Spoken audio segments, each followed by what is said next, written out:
영조가 사도세자를 뒤주에 가둔 진짜 이유. 섹션 1. 오프닝. 창경궁 자료화면. 1762년 음력 윤 5월 13일. 창경궁 휘령전 앞마당. 한여름 뙤약볕 아래 커다란 뒤주 하나가 놓여 있습니다. 그 안에는 사람이 갇혀 있습니다. 그것도 보통 사람이 아닙니다. 조선의 다음 왕이 될 왕세자. 28살의 사도세자입니다. 뒤주에 갇힌 지 여드레. 1762년 윤 5월 21일 사도세자는 뒤주 안에서 숨을 거둡니다. 그 뒤주를 가져오라고 명한 사람은 사도세자의 아버지 영조였습니다. 아버지가 아들을 뒤주에 가두어 죽인 겁니다. 이 사건은 조선 역사에서 가장 충격적인 사건 중 하나입니다. 지금도 이 사건을 두고 수많은 책이 쓰이고 드라마가 만들어지고 논쟁이 이어집니다. 영조는 왜 아들을 뒤주에 가뒀을까요? 단순히 미쳐서? 아니면 정치적 이유? 아니면 다른 무언가? 오늘 조선왕조실록, 한중록, 승정원 일기를 바탕으로 이 사건의 진실에 최대한 가까이 다가가 보겠습니다. 영조의 이야기, 사도세자의 이야기, 그리고 해경궁 홍씨의 이야기. 세 사람의 시각에서 같은 사건을 바라보는 시간이 될 겁니다. 섹션 2. 영조는 누구인가? 천한 어머니의 아들. 영조를 이해하려면 그의 출생부터 알아야 합니다. 영조의 어머니는 숙빈 최씨입니다. 무술이 출신이었습니다. 무술이란 궁궐에서 청소와 자비를 하는 가장 낮은 신분의 여인입니다. 숙빈 최씨가 어떻게 숙종의 눈에 들었는지는 알 수 없지만 그녀는 왕의 총애를 받아 영조를 낳았습니다. 영조는 평생 이 사실 때문에 고통받았습니다. 왕이 됐지만 어머니의 신분이 발목을 잡았습니다. 노론과 소론의 신하들은 영조의 출신을 정치적으로 이용했습니다. 천한 어머니에게서 태어난 왕. 그 콤플렉스가 영조의 평생을 지배했습니다. 그리고 그 콤플렉스가 결국 아들과의 갈등에도 영향을 미쳤습니다. 경종과 영조 형제 사이의 비극. 영조가 왕이 되기 전 형 경종이 먼저 왕이 됐습니다. 경종은 희빈장 씨의 아들이었습니다. 그 희빈장 씨가 바로 장희빈입니다. 경종과 영조는 이복 형제였습니다. 경종 시대의 노론은 영조를 지지했고 소론은 경종을 지지했습니다. 그런데 경종이 즉위한 지 4년 만에 갑자기 세상을 떠납니다. 36의 나이로. 소론은 주장했습니다. 영조와 노론이 경종을 독살했다. 이 의혹은 끝내 증명되지 않았습니다. 하지만 영조는 왕이 된 후에도 이 소문에 시달렸습니다. 자신이 형을 독살하고 왕이 됐다는 낙인. 그 낙인을 지우기 위해 영조는 평생 노력했습니다. 그리고 그 노력이 탕평책으로 이어집니다. 탕평책과 영조의 정치.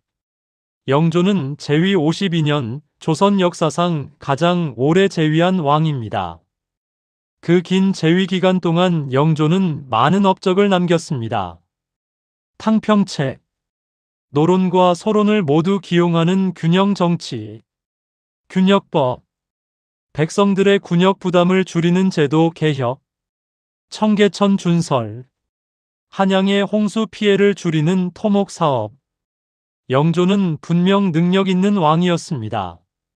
정치, 경제, 사회 여러 분야에서 개혁을 추진했습니다. 하지만 영조에게는 한 가지 치명적인 약점이 있었습니다. 아들과의 관계였습니다. 섹션 3. 사도세자는 누구인가?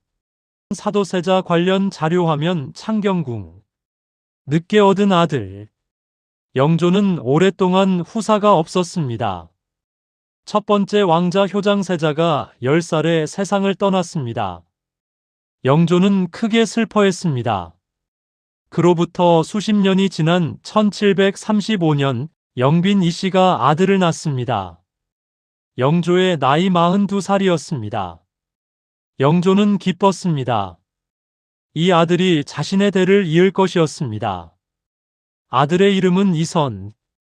훗날 사도세자가 되는 아이입니다. 늦게 얻은 귀한 아들이었습니다. 하지만 그 귀함이 오히려 독이 됐습니다. 영조의 기대가 너무 컸기 때문입니다. 세자 책봉과 과도한 기대. 사도세자는 2살의 세자로 책봉됩니다. 조선 역사에서 가장 어린 나이의 세자 책봉이었습니다. 영조는 아들에게 엄청난 기대를 품었습니다. 자신보다 더 위대한 왕이 되기를 바랐습니다. 그래서 교육에 극도로 엄격했습니다. 사도세자가 글을 읽으면 영조는 항상 더 잘 읽기를 요구했습니다. 사도세자가 절을 하면 자세가 틀렸다고 꾸짖었습니다. 무엇을 해도 영조의 눈에는 부족해 보였습니다. 사도세자는 아버지 앞에서 극도의 긴장을 느꼈습니다. 실록에는 사도세자가 영조 앞에서 말을 더듬었다는 기록이 있습니다. 긴장하면 말이 나오지 않았습니다. 그러면 영조는 더 꾸짖었습니다. 세자가 되어서 말도 제대로 못하느냐. 악순환이었습니다. 사도세자의 성격과 재능. 사도세자는 문약한 아이가 아니었습니다. 오히려 무예와 그림에 뛰어났습니다. 말타기, 활쏘기, 그림 그리기를 즐겼습니다. 하지만 영조가 원하는 것은 달랐습니다. 유교 경전을 달달 외우고 예법을 완벽하게 갖추고 정치적으로 노련한 왕세자. 사도세자가 좋아하는 것과 영조가 원하는 것이 달랐습니다. 그 간극이 점점 벌어졌습니다. 아버지는 아들이 자신이 원하는 모습이 아니라는 것에 실망했습니다. 아들은 아버지의 기대를 채우지 못한다는 것에 좌절했습니다. 이 상호 실망이 두 사람의 관계를 서서히 무너뜨렸습니다. 섹션 4. 아버지와 아들의 균열. 창덕궁 창경궁 자료화면. 대리청정의 시작. 1749년 영조는 사도세자에게 대리청정을 맡깁니다. 사도세자의 나이 15살이었습니다. 대리청정이란 왕을 대신해 세자가 정사를 처리하는 것입니다. 영조는 아들이 일찍부터 정치를 배우기를 원했습니다. 하지만 현실은 달랐습니다. 사도세자가 무언가를 결정하면 영조가 뒤집었습니다. 사도세자가 신하를 임명하면 영조가 취소했습니다. 대리청정이 형식뿐이었습니다. 사도세자는 무력감을 느꼈습니다. 권한은 없이 책임만 있는 자리. 잘해도 칭찬이 없고 못하면 꾸지람이 쏟아졌습니다. 그 무력감이 사도세자를 조금씩 무너뜨렸습니다. 의대병의 시작. 사도세자에게 이상한 증상이 나타나기 시작합니다. 옷을 입지 못하는 증상이었습니다. 해경궁 홍씨의 기록인 한중록에 자세히 나옵니다. 사도세자는 옷을 입으려 할 때마다 극심한 공포를 느꼈습니다. 수십 벌의 옷을 찢어버리고서야 간신히 한 벌을 입었습니다. 입다가 찢어버리고 다시 입다가 또 찢어버리고, 이 과정에서 옷을 가져오는 시녀들이 화를 당했습니다. 사도세자가 분노를 통제하지 못하는 경우가 생겼습니다. 지금 의학적 용어로 보면 심각한 불안장애, 강박증, 그리고 트라우마로 인한 정신질환으로 볼 수 있습니다. 하지만 당시에는 그런 개념이 없었습니다. 그냥 세자가 미쳐가고 있다고 봤을 뿐입니다. 폭력과 살인. 사도세자의 상태는 점점 심각해졌습니다. 한중록에는 충격적인 기록들이 나옵니다. 사도세자가 내관을 죽였습니다. 이유 없이 사람들을 해쳤습니다. 궁녀들이 두려움에 떨었습니다. 해경궁 홍씨는 이 장면들을 직접 목격했습니다. 그녀의 기록은 매우 구체적이고 생생합니다. 물론 한중록은 해경궁 홍씨의 관점에서 쓰인 기록입니다. 과장이나 왜곡이 있을 수 있습니다. 하지만 사도세자에게 심각한 정신적 문제가 있었다는 것은 여러 기록이 공통적으로 인정합니다. 그 문제의 원인이 무엇인가가 핵심입니다. 타고난 것인가 아니면 환경이 만들어낸 것인가. 당쟁 속의 사도세자. 사도세자의 비극에는 당쟁도 깊이 개입되어 있습니다. 당시 조선 조정은 노론과 서론으로 극도로 분열되어 있었습니다. 영조는 노론의 지지를 받았고 사도세자는 노론의 불만을 품고 서론에 가까워졌습니다. 노론 입장에서 사도세자는 위험한 존재였습니다. 사도세자가 왕이 되면 서론이 득세하고 자신들이 밀려날 것이었습니다. 노론은 영조에게 사도세자의 문제 행동들을 계속 보고했습니다. 과장도 있었을 겁니다.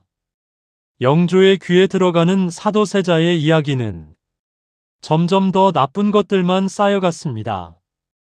아들을 직접 보지 않고 신하들의 보고로만 아들을 평가한 영조. 그 보고들이 얼마나 왜곡되었는지 영조는 알지 못했습니다. 섹션 5. 결정적 사건들. 평양 행차 사건. 1761년 사도세자가 몰래 평양에 다녀옵니다. 영조의 허락 없이 한양을 벗어난 겁니다. 이 사실이 영조에게 알려졌습니다. 영조는 크게 분노했습니다. 왕세자가 왕의 허락도 없이 멀리 떠난다는 것은 조선의 법도에 완전히 어긋나는 행동이었습니다. 더구나 평양에서 사도세자가 무엇을 했는지도 문제였습니다. 기생을 불렀다, 술을 마셨다, 방탕한 행동을 했다. 각종 소문이 영조의 귀에 들어왔습니다. 이 사건이 영조와 사도세자의 관계를 돌이킬 수 없는 지점으로 몰았습니다. 영조는 사도세자를 더 이상 믿을 수 없게 됐습니다. 나경원의 고변. 1762년 5월 나경원이라는 무관이 영조에게 상소를 올립니다. 상소의 내용은 충격적이었습니다. 사도세자가 반역을 꾀하고 있다는 고변이었습니다. 나경원은 사도세자의 죄목을 10가지 항목으로 나열했습니다. 사람을 죽였다, 여자를 함부로 했다, 무당을 불렀다, 허락 없이 평양에 갔다, 반역을 꾀했다. 이 상소가 얼마나 사실인지는 지금도 논쟁이 됩니다. 나경원이 노론의 사주를 받았다는 주장도 있고 실제 목격한 것을 기록했다는 주장도 있습니다. 하지만 영조의 반응은 결정적이었습니다. 이 상소를 받고 영조는 마침내 결단을 내립니다. 뒤주 명령. 1762년 윤 5월 13일 영조가 사도세자를 불러들입니다. 창경궁 휘령전 앞마당. 영조는 사도세자에게 자결할 것을 명합니다. 사도세자는 울면서 용서를 빌었습니다. 땅에 엎드려 머리를 조아렸습니다. 신하들도 울면서 용서를 빌었습니다. 세손, 즉 훗날의 정조도 할아버지 영조 앞에 엎드렸습니다. 하지만 영조는 돌아서지 않았습니다. 결국 영조는 명합니다. 뒤주를 가져오라. 뒤주는 쌀이나 곡식을 보관하는 나무 상자입니다. 사람 하나가 겨우 들어갈 수 있는 크기. 사도세자는 그 뒤주 안으로 들어갔습니다. 뚜껑이 닫혔습니다. 못이 박혔습니다. 1762년 윤 5월 13일 사도세자의 나이 28살이었습니다. 섹션 6. 뒤주 안에서의 8일. 한여름 창경궁 자료화면. 여드레의 시간. 뒤주가 닫힌 날은 한여름이었습니다. 음력 윤 5월이면 양력으로 6월 말에서 7월 초. 가장 더운 계절이었습니다. 뒤주 안의 온도는 상상할 수 없을 만큼 뜨거웠을 겁니다. 음식도 없고 물도 없었습니다. 사도세자는 뒤주 안에서 소리를 질렀습니다. 용서해달라고, 살려달라고. 그 소리가 창경궁에 울려 퍼졌습니다. 해경궁 홍씨는 한중록에 이렇게 기록했습니다. 그 소리를 듣는 것이 너무 괴로워 귀를 막았다. 신하들도 괴로웠습니다. 하지만 누구도 영조의 명을 거스를 수 없었습니다. 뒤줄을 열어달라는 말을 꺼낼 수 없었습니다. 8일이 지났습니다. 1762년 윤 5월 21일 뒤주안의 소리가 멈췄습니다. 사도세자가 세상을 떠난 겁니다. 영조의 반응. 사도세자가 죽었다는 보고가 영조에게 전해졌습니다. 영조는 통곡했다고 합니다. 그리고 아들에게 사도라는 시호를 내렸습니다. 사도란 슬프게 생각한다는 뜻입니다. 아들을 죽이고 나서 슬프다는 이름을 붙인 겁니다. 이 모순이 영조라는 사람의 복잡함을 보여줍니다. 죽일 만큼 미웠지만 동시에 사랑하는 아들이었습니다. 그 두 감정이 영조 안에 공존했던 겁니다. 영조는 이후 사도세자의 이야기를 꺼내는 것을 금지했습니다. 신하들도 궁인들도 사도세자의 이름을 입에 올릴 수 없었습니다. 영조는 이 사건을 지우고 싶었던 겁니다. 하지만 역사는 지워지지 않았습니다. 섹션 7. 진짜 이유는 무엇인가? 조선왕조실록 한중록 승정원일기 자료화면. 설일 정신질환. 가장 단순한 설명은 사도세자가 심각한 정신질환을 앓았다는 겁니다. 한중록의 기록대로라면 사도세자는 사람을 죽이고 폭력을 행사하고 비정상적인 행동을 반복했습니다. 영조는 이 아들이 왕이 되면 나라가 위태로울 것이라고 판단했습니다. 왕세자를 폐위시키는 것도 방법이었지만 폐위된 세자는 정치 세력의 구심점이 될 수 있었습니다. 결국 죽이는 것이 유일한 해결책이라고 판단한 것입니다. 냉정하고 잔인한 계산이었지만 영조 입장에서는 나라를 위한 결정이었습니다. 설 이 당쟁의 희생양. 다른 시각은 사도세자가 당쟁의 희생양이었다는 겁니다. 노론은 사도세자가 왕이 되면 자신들이 숙청될 것을 알았습니다. 그래서 사도세자의 문제 행동들을 영조에게 과장해서 보고했습니다. 나경원의 고변도 노론이 사주한 것이라는 주장이 있습니다. 영조는 편파적인 정보만 받았습니다. 직접 아들을 보고 판단하지 않고 신하들의 보고만으로 결정을 내렸습니다. 사도세자는 당쟁의 칼날에 희생된 겁니다. 그의 진짜 모습은 보이지 않았습니다. 정치적으로 만들어진 이미지만 영조에게 전달됐습니다. 설 3영조와 사도세자의 심리적 갈등. 세 번째 시각은 심리학적 분석입니다. 영조는 천한 어머니에게서 태어난 콤플렉스가 있었습니다. 자신이 완벽한 왕이 되어야 한다는 강박이 있었습니다. 그 강박을 아들에게 투영했습니다. 사도세자는 그 강박을 견디지 못했습니다. 아버지의 기대를 채울 수 없다는 절망이 정신질환으로 이어졌습니다. 영조가 아들을 사랑하지 않아서가 아니었습니다. 오히려 너무 사랑했기 때문에 너무 많은 것을 요구했고 그것이 아들을 무너뜨린 겁니다. 사랑이 독이 된 비극이었습니다. 가장 유력한 설. 역사학자들은 대체로 이 세 가지 요소가 복합적으로 작용했다고 봅니다. 사도세자의 정신질환은 실제했습니다. 하지만 그것은 타고난 것이 아니라 영조와의 관계에서 비롯된 것이었습니다. 노론의 당쟁도 개입했습니다. 사도세자의 문제가 과장 보고됐고 영조의 판단을 왜곡했습니다. 결국 이 사건은 한 사람의 잘못이 아니었습니다.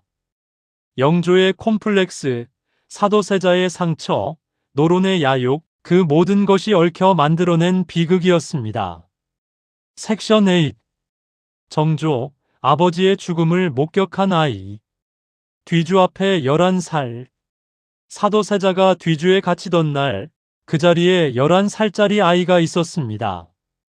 사도세자의 아들 훗날 정조가 되는 이산입니다. 이산은 할아버지 영조 앞에 엎드려 울면서 빌었습니다. 할아버지, 아버지를 살려주세요. 영조는 이산을 다른 곳으로 데려가도록 했습니다. 아이 앞에서 더 이상 일을 진행하기 어려웠을 겁니다. 그날 이후 이산은 평생 그 장면을 가슴에 품고 살았습니다. 아버지가 뒤주에 갇히는 것을 본 11살 아이. 그 트라우마가 정조라는 왕을 만들었습니다. 정조의 즉위와 아버지 복권. 1776년 영조가 세상을 떠나고 정조가 즉위합니다. 정조의 나이 25살이었습니다. 정조가 즉위하면서 첫 번째로 한 말이 전해집니다. 나는 사도세자의 아들이다. 이 말은 선언이었습니다. 아버지를 역적으로 만들려는 세력들에 대한 경고. 아버지의 명예를 반드시 회복하겠다는 다짐. 정조는 아버지의 묘소를 수원 화성으로 이장했습니다. 화성을 새로운 도읍으로 만들려는 계획도 세웠습니다. 아버지를 위한 도시를 만들려 한 겁니다.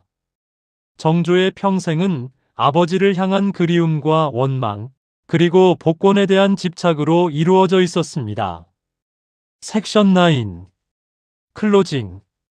오늘 우리는 영조와 사도세자의 이야기를 함께 걸었습니다. 뒤주 사건은 단순히 미친 아들을 죽인 이야기가 아닙니다. 아버지의 콤플렉스가 아들을 짓눌렀고, 아들의 상처가 폭력으로 터져나왔고, 정치 세력이 그 틈을 파고들었습니다. 그 모든 것이 얽혀 한 사람이 뒤주 안에서 숨을 거뒀습니다. 28살에 경기도 화성에 가면 육릉이 있습니다. 사도세자와 해경궁 홍씨가 함께 잠들어 있는 곳입니다. 그곳에 가면 이 모든 이야기가 떠오릅니다. 영조는 아들을 사랑했을까요? 아마도 그랬을 겁니다. 하지만 그 사랑이 올바른 방식으로 표현되지 않았습니다. 사랑한다고 해서 상처를 주지 않는 것은 아닙니다. 그것이 이 비극이 우리에게 말하는 것입니다. 구독 알림 CTA. 영상이 도움이 되셨다면 구독과 좋아요 부탁드립니다. 다음 편에서는 정조, 조선의 마지막 르네상스 왕이 왜 갑자기 49세에 세상을 떠났는지 그 미스터리를 파헤칩니다. 다음 영상에서 뵙겠습니다.